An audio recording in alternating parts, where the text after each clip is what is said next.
Let you go, ये final question है और ये नॉन पॉलिटिकल इश क्वेश्चन है, पर्सनल क्वेश्चन है। सर, आप इंटरव्यूज देते हैं इतने मीडिया में, सर आपकी जो पॉलिटिकल स्टाइल है, राजनीतिक स्टाइल, वो आइडियोलॉजिकल है और डेवलपमेंटल है। आप ये मीडिया इंटरव्यूज 1 घंटे का भी दे दे, आप 1 घंटे तक आपके जो प्रोजेक्ट्स है जो आपने शुरू किए हैं और मॉनिटर कर रहे हैं, आप 1 घंटे तक बात कर सकते हैं। आप बोलते हैं कि ये प्रोजेक्ट मेरे बेबीज है।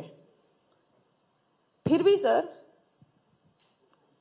कुछ आपके क्रिटिक्स है जो चीजें बोलते हैं, अलग अलग रूमर्स फैलाते हैं कि देवेंद्र जी का पार्टी पे इतना होल्ड नहीं रहा है, या आपके कास्ट के ऊपर कुछ बोलते हैं, या फिर और कोई रूमर फैला देते हैं कि आप लोकसभा जाएंगे, समथिंग समथिंग, कोई भी कुछ भी, एवरीडे न्यू रूमर। लेकिन फिर भी डिस्पाइट द कंटिन्यूअस रूमर्स, जो महाराष्ट्र के पॉलिटिशियंस है उनसे आप मीलों आगे है। तो हाउ डू यू, तो आप इतना ठहराव कैसे रखते हैं और how do you ignore these voices? नहीं, देखिए, पहले तो मैं हमेशा ये कहता हूं कि मुझे कोरी राजनीति आती नहीं है। मैंने कभी जिंदगी में कोरी राजनीति नहीं की, क्योंकि हमारे लिए तो राजनीति ये हमेशा सामाजिक आर्थिक परिवर्तन का एक उपकरण है। हमने हमेशा इस आइडियोलॉजी को माना है कि हम सोशियो इकोनॉमिक चेंज ये पॉलिटिक्स को एज ए एपरेटस यूज करके ला सकते हैं।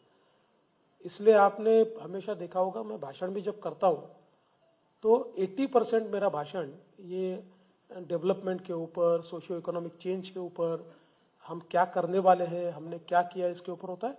20% मैं राजनीति की बात करता हूं। और मैं ये भी मानता हूं कि अगर हमको हमारे देश को, हमारे राज्य को बदलना है तो हमको फोकस ये डेवलपमेंट पे रखना पड़ेगा। राजनीति तो होती रहती है, सवाल जवाब होते हैं, आरोप प्रत्यारोप होते हैं, वो एक पार्ट है।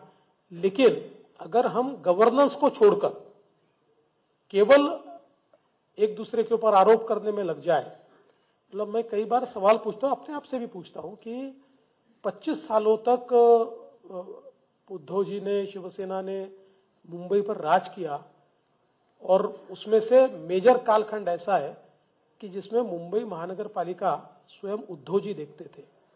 तो मैं अपने आप को और उनको भी सवाल पूछना चाहता हूं कि कोई एक प्रोजेक्ट वो दिखा सकते हैं कि जिसमें उन्होंने मुंबई को ट्रांसफॉर्म किया है?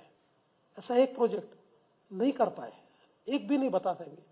वो जो बातें कहते हैं वो तो मैं हमेशा कहता हूं कि ये बातों में तो इसके लिए कोई नो ब्रेनर बातें हैं। जो बातें आज मुंबई में उनके कार्यकाल में हुई है, मतलब हमारे प्रमोद जी हमेशा ये कहते थे कि जब लड़का बड़ा होता है, 17 साल का होता है, तो उसको मूछें आती है, उसके लिए माँ बाप ने का कोई उसमें कर्तृत्व नहीं है, वो तो नेचुरली आती है। ऐसा एक नेचुरल डेवलपमेंट को अगर हम छोड़ दे तो मुंबई में उद्धव जी ने कोई ट्रांसफॉर्मेशन किया है, ऐसी एक चीज भी वो नहीं बता सकेंगे।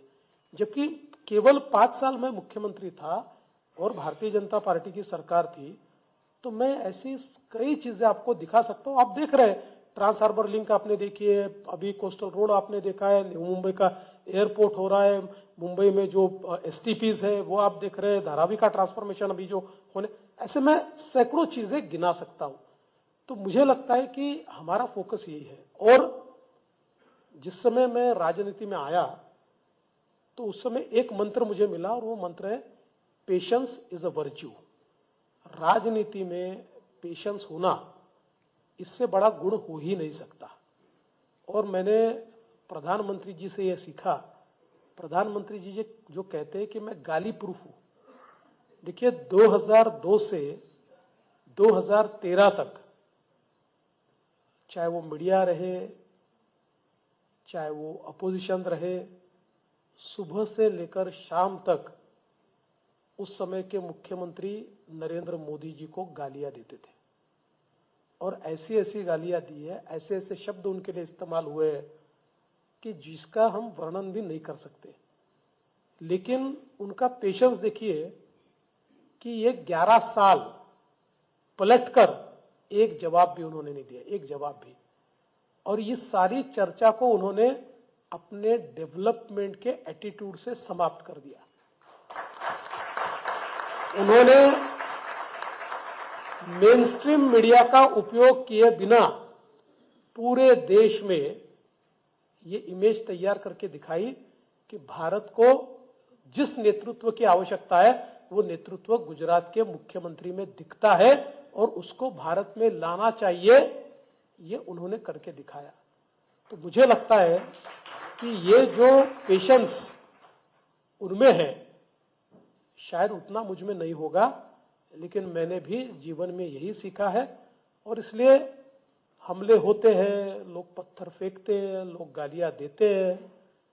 कई बार ऐसा भी मैंने देखा है कि अपने भी गालियां देते हैं, लेकिन ये सारी चीजें वक्त के साथ समाप्त हो जाती है।